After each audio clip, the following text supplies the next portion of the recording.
استاذہ یہ جو آپ نے بات کی ہے یہ اتنی اہم ہے اور اتنی گہری ہے اور شاید ہم نے زندگی میں ہزاروں بار بھی سنی، لیکن جو ہمارے فیملی لائف سٹائل ہیں، جو ہماری سوشل گیدرنگز ہیں، جہاں پہ ہم دینی حلقوں کے علاوہ اٹھتے بیٹھتے ہیں، اگر وہاں پہ بات کرنا شروع کرو تو نارملی یہ ہوتا ہے کہ اچھا بس اب یہاں بھی شروع ہو گئے ہو، اچھا فیملیز کے ساتھ بھی آپ بیٹھے ہوں اچھا نہیں تو لگتا نا، اچھا نہیں لگتا اور بڑا کنڈیم کیا جاتا ہے. ٹھیک ہے، لوگ پریکٹسنگ بھی ہوتے ہیں، اچھے مسلمان بھی ہوتے ہیں، اپنی اپنی زندگی میں اعمال بھی اچھے کرے ہوتے ہیں، لیکن اگر آپ فیملیز میں جیسے آپ جہاں جوائنٹ فیملی سسٹمز ہوتے ہیں، جہاں لوگ روز اٹھتے بیٹھتے ہیں، بات کرتے ہیں، اگر آپ اتنی بڑی بات کہ وہ محفل آپ کے لیے حسرت بن جائے گی کہ جس میں آپ اللہ تعالیٰ کا ذکر نہ کریں، تو ایسی بے شمار محفلیں ہوتی ہیں. اور اگر آپ وہاں پر کوشش کرتے ہیں تو اچھا یہاں بھی شروع ہو گئے ہو، چلو یا سنا نہیں جا رہا دیکھیں ہوتا. ازواج مطہرات کو تو اللہ سبحانہ تعالیٰ نے حکم دیا تھا وَاذْكُرْنَ مَا يُتْلَىٰ فِي بُيُوتِكُنَّ، کہ آپ ان آیات کا مذاکرہ کریں، آپس میں تذکرہ کریں جن کی آپ کے گھروں میں تلاوت کی جاتی ہے.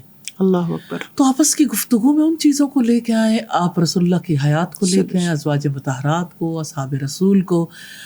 آپ کی زندگی دراصل کس لیے ملی ہے؟ قرآن حکیم میں اللہ سبحانہ تعالیٰ نے فرمایا خلق الموت والحیات لیبلوکم ایکم احسن عملا، کہ اس نے موت اور زندگی کو پیدا کیا تاکہ وہ تمہیں آزمائے تم میں سے کون سب سے اچھے عمل کرنے والا ہے. تو اصل بات تو یہ ہے کہ زندگی ملی کس کے لیے؟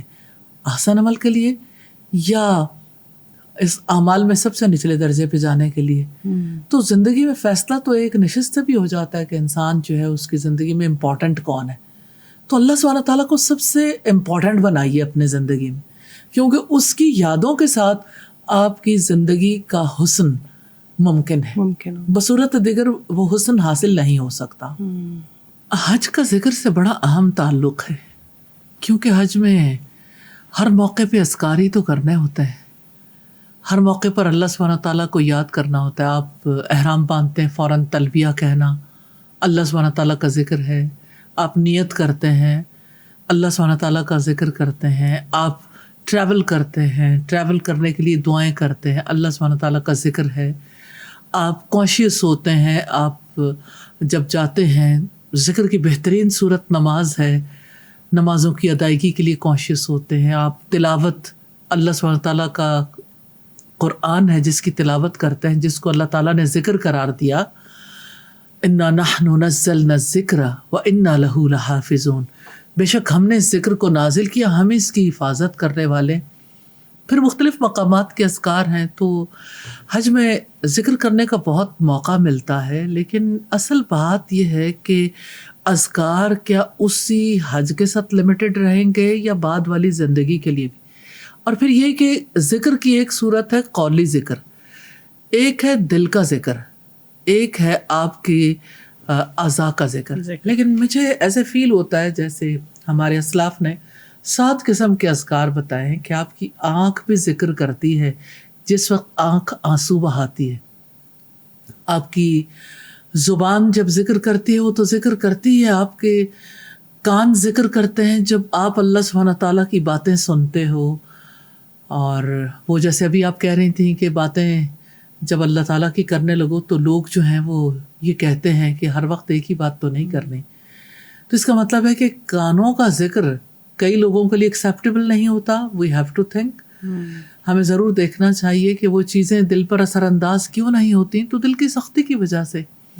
اچھا خیر، تو کان جو ہے وہ ان کا بھی ذکر ہے، اسی طرح سے آپ کے ہاتھوں کا بھی ذکر ہے.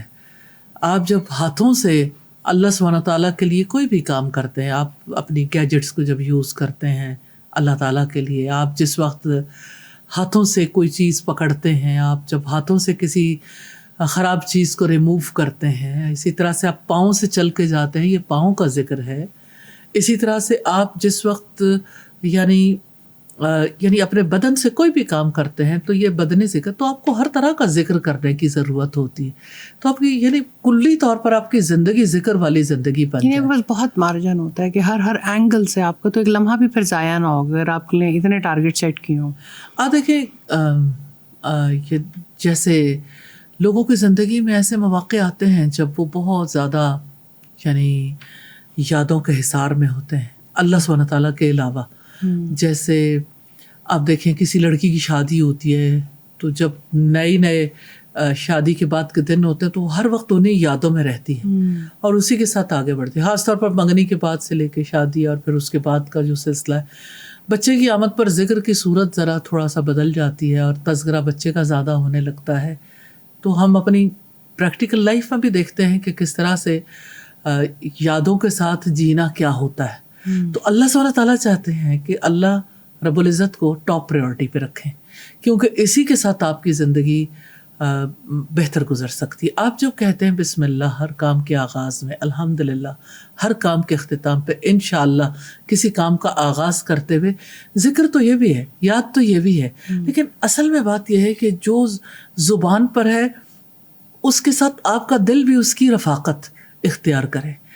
تو حج کے دوران انسان کے لیے مواقع بہت ہوتے ہیں اچھا عمدہ سیکھنے کا اور تجربہ کرنے کا, اور اس کو برت کے وہ لذت جو ملتی ہے انسان کو اور وہ کیفیت جو انسان کو حاصل ہوتی ہے, اس کی وجہ سے انسان کو جو نفع ہوتا ہے تو انسان یعنی اسے محسوس ہوتا ہے کہ نہیں یہ زندگی بہتر ہے.